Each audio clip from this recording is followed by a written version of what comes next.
Hey everyone, welcome back. This is part two of our chapter 5 and 6 lecture. Uh, we're talking about chapter 6, which is all about gender and juvenile delinquency. But important to note, before we dive into this, just a quick heads up. Anyone that's reading this and finds themselves like a modern feminist or anything, like I am myself, a lot of the early parts of this chapter are recounting early beliefs about women, and so it is very outdated and very sexist. I'm just emphasizing that now, despite the fact that this book was last updated. Our one we're using is 2017. There's still a lot of sexist beliefs about women and men. So there have been a lot of updates since then, so I'm sure we could find some other data, but it's just important to note that we're going to start with a lot of the problematic early beliefs about women in the criminal justice system, but then we're going to talk about the more modern stuff. So, to get that out of the way. So, yeah. No lie, and this is just a weird thing to say, we used to believe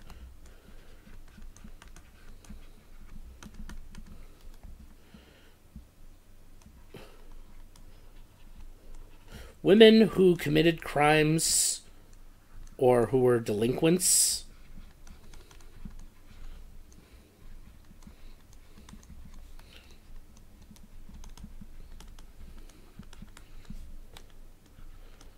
they had male traits.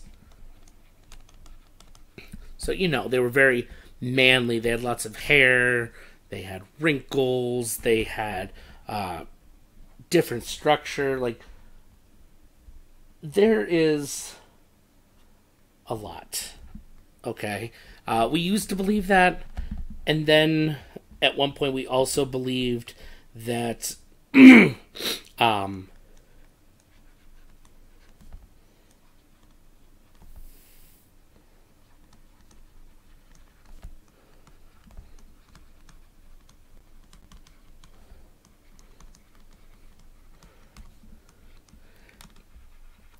that PMS led women to commit violent crimes.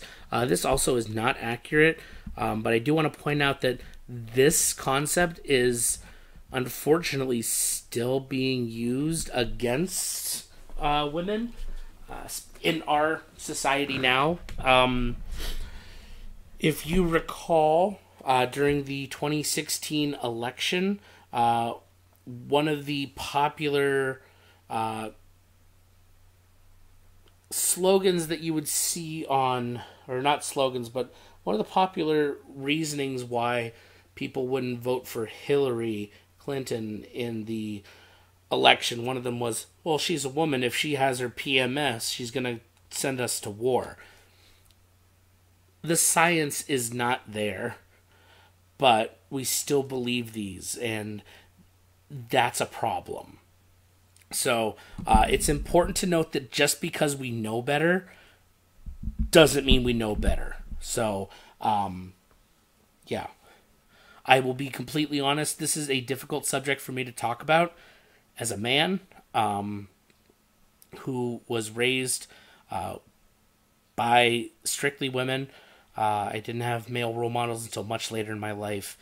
This is a hard thing for me to talk about. So please bear with me. I have a problem with a lot of the traditional, very sexist views of women. So, but we will get through it. So, some of the other things that we believed about women in the criminal justice system and as juvenile delinquents.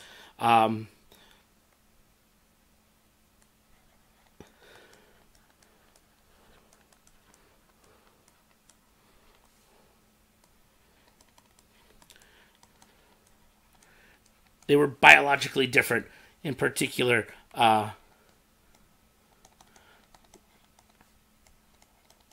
I don't mean the literal, chemically different and genetically different. I mean biologically. Women commit certain crimes and men commit certain crimes. You just don't do the other. That's not true. We see more often than not that a lot of modern data shows us that that's not true. But this was the idea that, oh, women can't commit that crime. That's a man's crime. And if they do, clearly they have more male traits, or they really are a man, or whatever terrible excuse there was. I'm going to throw out one more because it's important.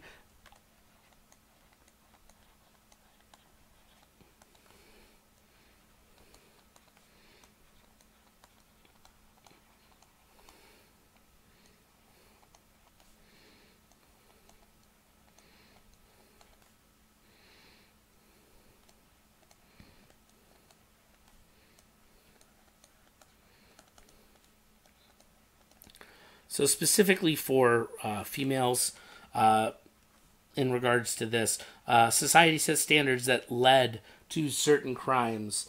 In particular, the way we have our, we look at it now as gender roles. The idea that, a woman stays at home and runs the house, whereas a man goes out and gets a job. These kinds of gender roles, these kinds of societal standards led to an increase in men being aggressive and abusive, whereas women were sneaky and usually connected to sexual crimes. And I have to emphasize, I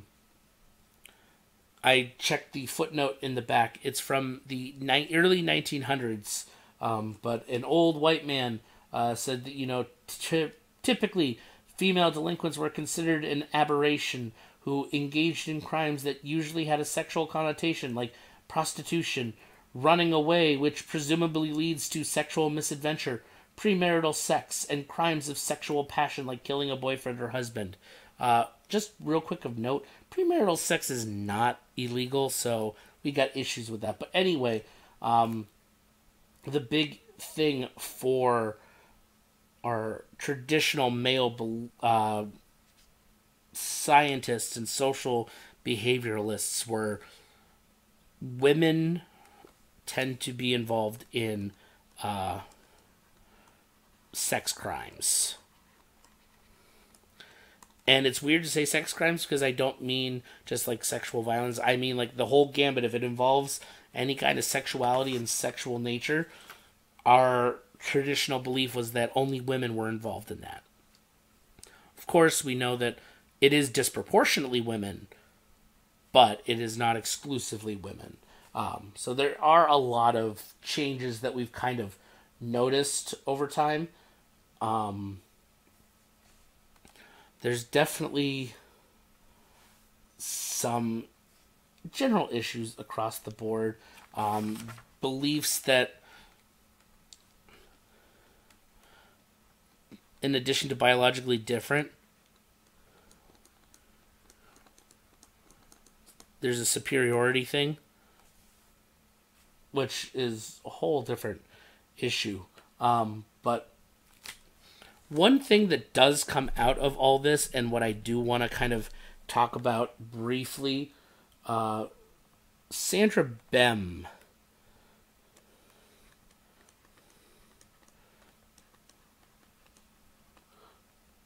puts forward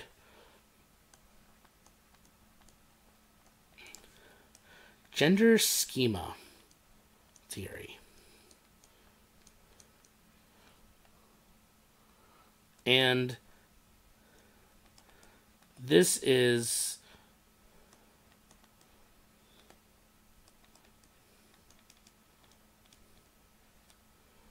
I'm going to put that in.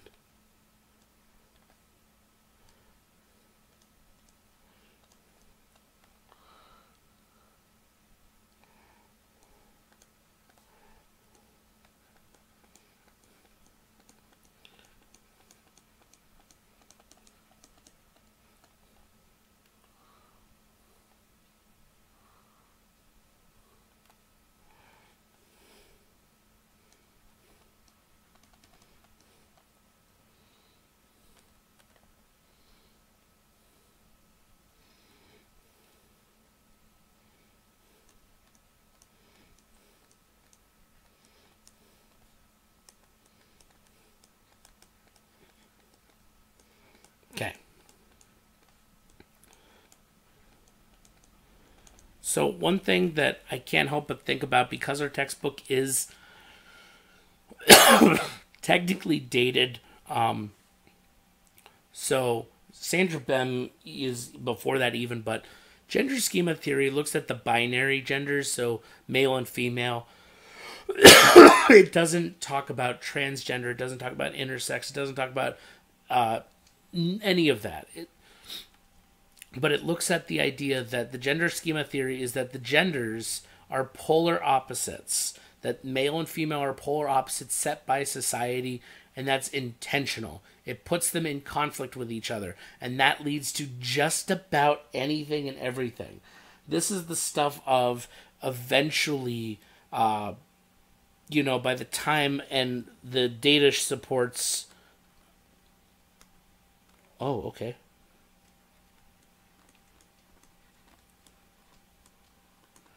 Around 3 years old is when a child will start to develop a sense of gender identity, and this is typically based off of society and the way social interactions, grouping, things like that. The one of the weird universal truths.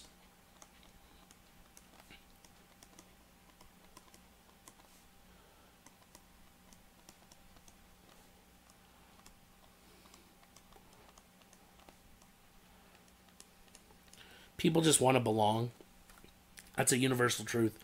So, we tend to gravitate towards what has the most people, what has people that we agree with, that kind of thing. So, we see this in social or in gender schema theory, that eventually the way that our groups identify and the way we identify gender norms and stereotypes, this is what gathers groups of people together. We see this a lot in high schools. We see this a lot in schools in general. Religious groups tend to cluster together.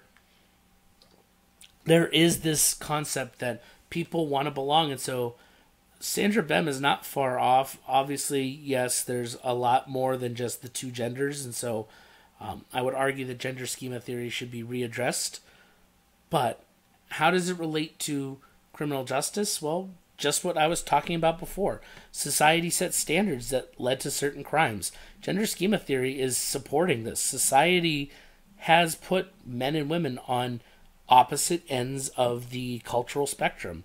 Women are meant to be homeowners and not allowed to be violent. They're not allowed to be overly emotional, despite the fact that men tend to be more emotional in certain situations. Like, it's a very interesting piece of psychology that I really wanted to mention here, because it does have an input and an impact. Obviously, our text talks about it, so it's equally as important, but it's one of those things that I'm trying to remind us that, this is stuff that plays into the criminal justice system. And guess what? Perfect segue into a sub-theory, specifically, it's the chivalry hypothesis. And so, if you're not familiar with the term chivalry, it goes back to the ancient Arthurian legends. So King Arthur and the knights, the idea was that a knight was chivalric, or full of chivalry, which means that they cared for the well-being of people, in particular women and children, but most particularly women. It was not a sexual thing, it was a protecting the purity.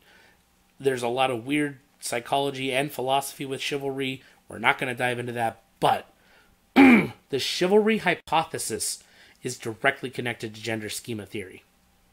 The chivalry hypothesis is that one reason that women are disproportionately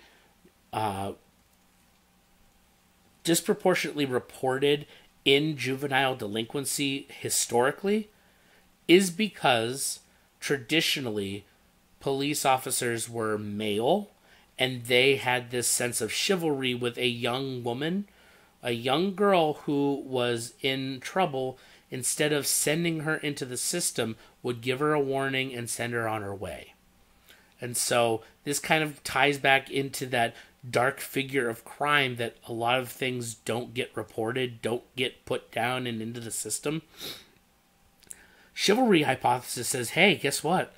There are probably hundreds of thousands of women who got away without any kind of repercussions for crimes simply because a male officer took pity on them because they were a young woman. Again, there's a lot of psychology to dig into it. If you're interested in psychology, please take one of our psych classes. You'll get to talk more about this stuff. Heck, you could bring this up to your psych professor, and that'd be a fun way to connect them. Anyway, how it relates here is that we have been seeing a trend. Our book mentions it, and I would argue that we are definitely seeing it now more than ever, especially since we're moving more into territory with transgender. So it's not just the binary genders of male and female. We now have that spectrum of gender. Chivalry is not as common anymore, and we are seeing an increase in women who are being entered into the system. It feels like a weird way to say that, but this chivalry hypothesis is disappearing, and that's kind of a good thing, because that means that there's not preferential treatment.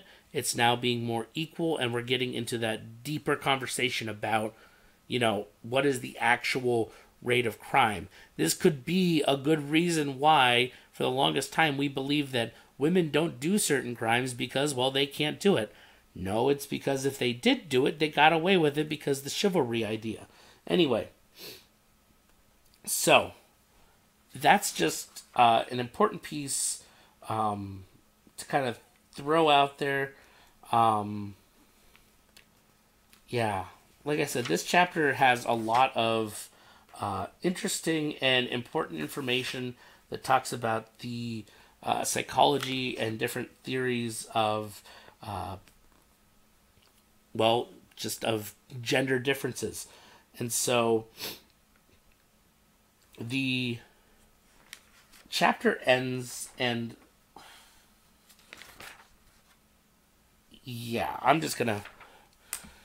our chapter ends with talking about the feminist, the view? Yeah, feminist view. And it has it's liberal and traditional, critical. Critical feminist tends to be traditionalist. That's why I put that, but apologies. Liberal feminism is just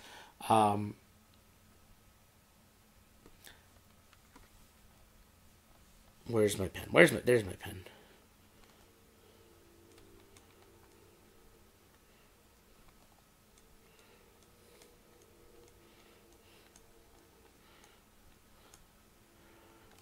The liberal feminist view of delinquency and crime is that there are fewer chances for women to actually commit crimes, whereas critical, and this is the one I really wanted to talk about, was what is it? The power.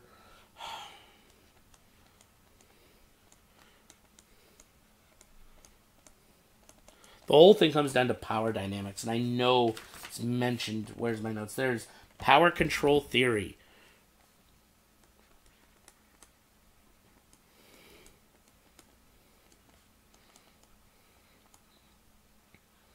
So power control theory comes down to the concept of power dynamics. Who has the power? And so truly, all the gender differences that we see in delinquency and everything are because of class and social differences than it has anything to do with gender.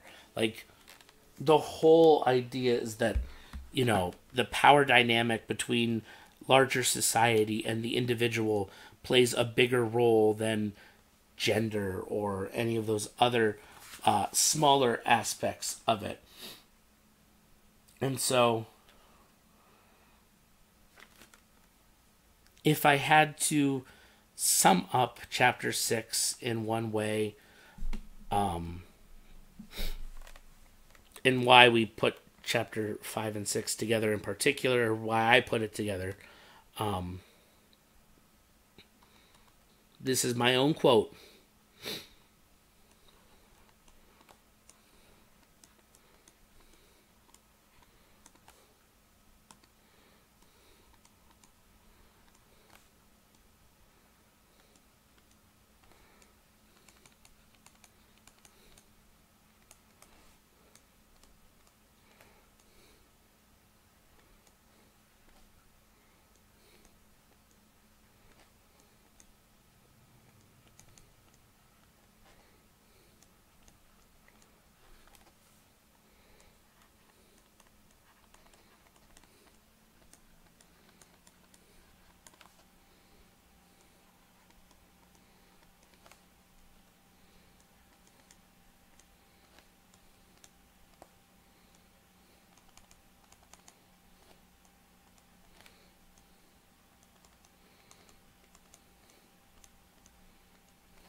I feel like we're going to come back to this more and more.